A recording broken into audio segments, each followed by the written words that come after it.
안녕하세요. 타로 알려주는 남자입니다. 오늘 공부해볼 카드는요, 11번 정의 카드가 되겠습니다.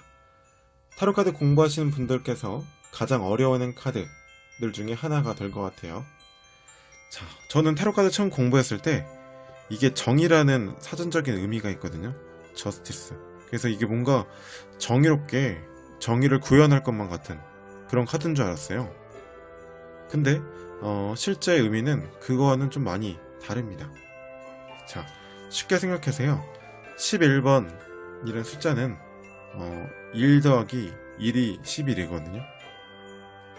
이게 무슨 얘기냐?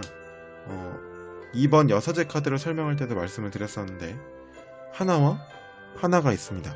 둘 다 크기도 똑같고 같은 마커펜이에요. 그러면 미니 마커펜 한 세트가 되죠. 그렇다는 얘기는 이 두 카드가 조화를 이루고 결합을 한다는 의미입니다. 그런데 하나가 있고 또 하나가 있는데 크기가 이번에는 달라요. 속성이 달라요. 그래서 미니 마커펜 세트로 묶을 수가 없습니다. 그렇다는 것은 분리의 속성을 가지는 거죠. 두 가지가 조화롭지 못하기 때문에 어떤 갈등의 요소가 있는 겁니다. 그래서 1과 1이 만났을 때 이거는 분리와 동시에 갈등의 요소가 있고요. 만약에 두 개가 조화롭게 조화를 이룬다면 결합 2가 되는 겁니다.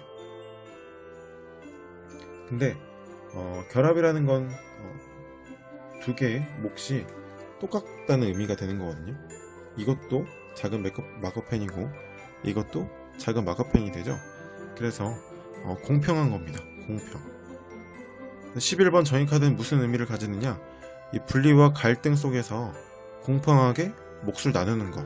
그래서 어느 적정 수준의 균형을 이루는 카드다, 이렇게 이해를 하셔야 됩니다. 쉽게 생각해서 여기 저울을 들고 있잖아요. 저울이 어느 한쪽으로 기울어지지 않은 모습이죠. 그래서 균형을 이루는 카드다, 이렇게 생각을 하시면 됩니다.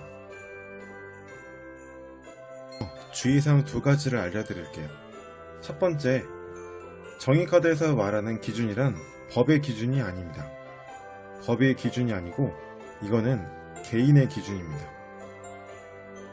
이게 무슨 말이냐, 정의카드에서 시중에 타로카드 설명되어 있는 책이나 어떤 인터넷 자료들을 참고하면 공정한, 객관적인 결정 이렇게 나와 있잖아요. 그런 의미를 보면 마치 이게 우리가 흔히 알고 있는 그 법에 따라서 또는 제3자의 어떤 공정하고 객관적인 기준에 따라서 균형을 맞추는 것 같거든요. 그게 아니라 그 고민 상담 안에서, 그 상황 안에서 등장하는 그 주인공의 기준이나 주관에 따라서 균형을 이루고 있다, 그런 카드다, 이렇게 해석을 하셔야 됩니다. 두 번째 주의사항은 뭐냐면요, 이게 카드로 봤을 때는요, 심판과 지금 당장 어떤 결정을 내려주는 카드가 아닙니다. 그냥 단지 이 현상 그 자체로 균형을 이루고 있는 거예요.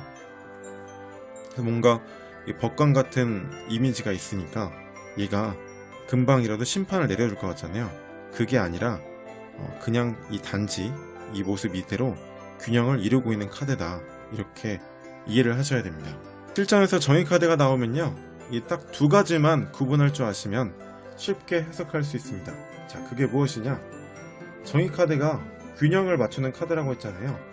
균형이라는 것은 혼자 맞출 수가 없죠. 최소한 두 가지, 복수 이상의 대상이 있어야만 서로 균형을 이룰 수가 있습니다. 그렇다는 것은 A와 B 둘 다 사람일 수도 있지만 A는 사람인데 B는 사람이 아닌 어떤 대상일 수도 있어요. 목표일 수도 있고요. 자, 그런데 실전에서 정의 카드가 나온다 그러면, 자, 균형을 이루는 카드인데 A가 무엇이고 B가 무엇을 가리키고 대변하는지 이것만 구분하시면 정의 카드는 쉽게 해석이 될 수 있습니다. 연애를 하는 중이다. 자, A와 B 무엇인지 구분을 하라고 말씀드렸죠. 이럴 수가 있어요. A가 사람이고 B가 연애를 하는 상대방이다, 이렇게 한번 가정을 해볼게요. 그런데 둘 다 서로에게 서로를 균형을 맞추고 있다. A도 B한테 정의 카드고 B도 A한테 정의 카드예요. 그럼 둘 다 서로 균형을 맞추고 있는 거죠. 그러면 무슨 관계가 될까요? 되게 건강한 연애죠.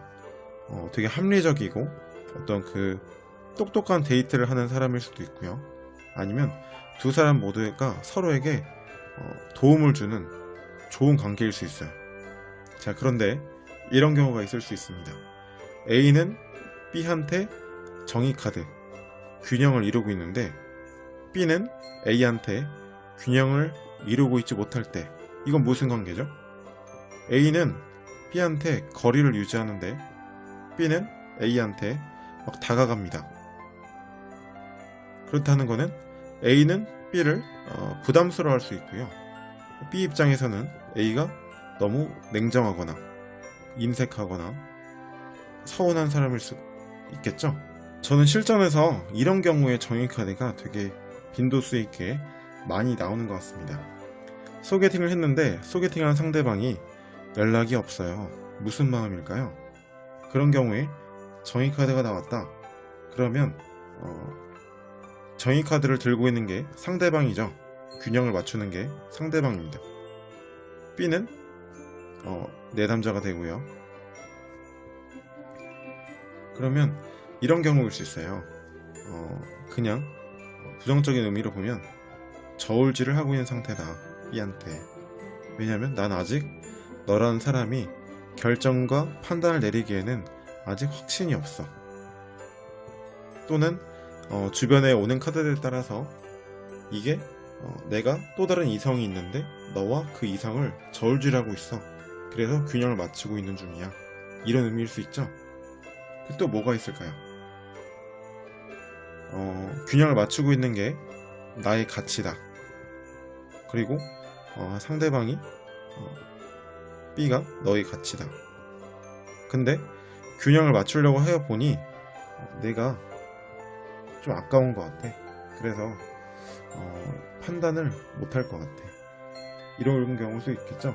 이 말은 즉슨 너가 마음에 안 들어,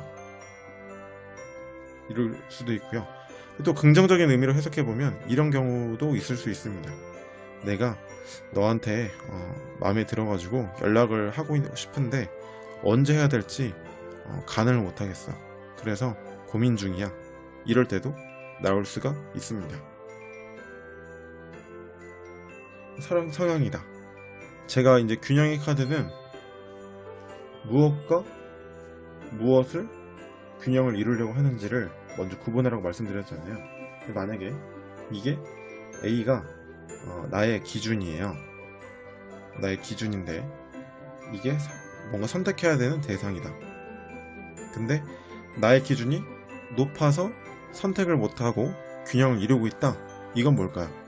나의 기준이 까다롭거나 또는 주관이 뚜렷하거나 아니면 되게 고집이 불통인 상황이다. 이렇게 볼 수 있죠. 근데 만약에 무엇과 무엇을 봤는데 나의 기준 자체가 되게 흐릿한 상황이에요. 그럼 이건 뭘까요? 굉장히 나의 기준점 자체가 없기 때문에 유유부단하다. 이렇게 볼 수 있습니다. 근데 또 이런 사람일 수도 있어요. 가끔 감정이라든가 좀 손해를 봐야 되는 관계인데 이게 균형만을 내세운다. 저울추만 들고 균형만 내세운다. 그러면 뭐가 되겠어요? 되게 인색한 사람이죠. 항상 저울추를 들고 균형을 이루려고 하니까. 그렇다는 거는 주는 대로 받거나 주는 대로만 하는 사람일 수도 있고요. 정말 극단적으로 나쁘게 해석을 해보면 되게 속물이거나 아니면 계산적인 사람이다. 이렇게 볼 수도 있습니다. 일반적으로 사업으로 본다면 또는 금전으로 봐도 이게 수지타산이라는 게 균형을 이루는 거잖아요. 근데 이익이 나려면 비용보다 이익이 더 커야만 수익이 큰 거죠. 근데 밸런스, 균형을 맞춥니다. 그렇다는 거는 이익이 나지 않거나 이익이 거의 없거나 이익이 크지 않는다. 또는 남은 게 거의 없는 상황이다. 이렇게 볼 수 있고요. 또 어떤 시험이나 어떤 결과, 합격으로서 또 이 카드가 나온다면 합당한 결과를 얻는다. 그래서 너의 노력 대비 결과가 균형을 이룬다 해서, 만약에 열심히 공부한 사람이면 균형을 이루는 카드이기 때문에 좋은 성적을 얻게 된다, 좋은 결과를 얻게 된다, 이렇게 해석이 될 수 있고요. 근데 만약에 이 앞서 나온 그 과정에 해당되는 카드가 열심히 공부를 하지 않은 카드다, 그러면 그냥 되게 애매하다, 너의 그냥 결과는 그냥 딱 그 정도야, 이렇게 해석을 하게 됩니다. 네, 지금까지 11번 정의 카드에 대한 설명이었습니다. 타로가 알려주는 남자였습니다. 감사합니다.